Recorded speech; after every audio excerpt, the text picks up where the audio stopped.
I'm walking with the Word in the beautiful Nagakot region just outside Kathmandu. It's a beautiful mountainous area and it's a lovely peaceful morning, and it leads me to think about the difference between introvert and extrovert.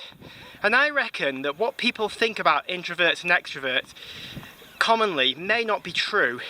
I think the common idea is that an extrovert is someone who loves a party, they love to be the centre of attention, and an introvert is someone who is really shy and doesn't want to be with people. And I think there's some truth in it, but I want to pull out a stereotype about introverts being shy people. I actually don't think that's always true. I personally define introvert and extrovert based on where you get your energy from. If you're an extrovert, you get your energy from the crowd, you get your energy from being around people. If you're an introvert, you get your energy from being in your own company, you get your energy from being behind closed doors.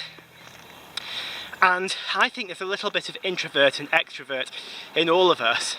I don't think anyone is purely introvert or purely extrovert. I think of it more like a scale, and we all have a little bit at least of both of them. And when you look at it this way, it stops us from putting ourselves into boxes. We're very keen on categorising ourselves, especially in the West. We like to label ourselves, we like to be part of particular movements or ideas, or supporting particular football teams or part of certain religions, and we take strong identity in things, and that's a big part of how we think about ourselves.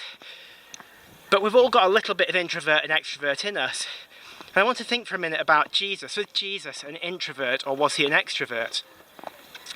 Well, I think that Jesus also had some of both in him. Think about it.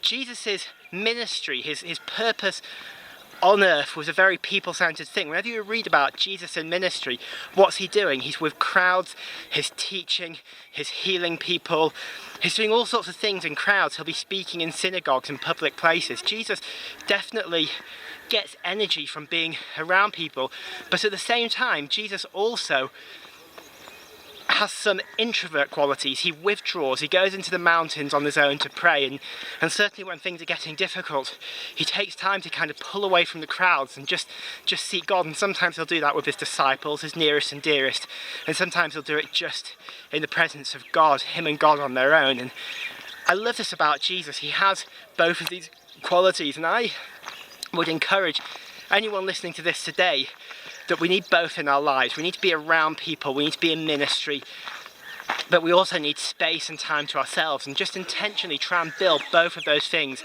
into our routines.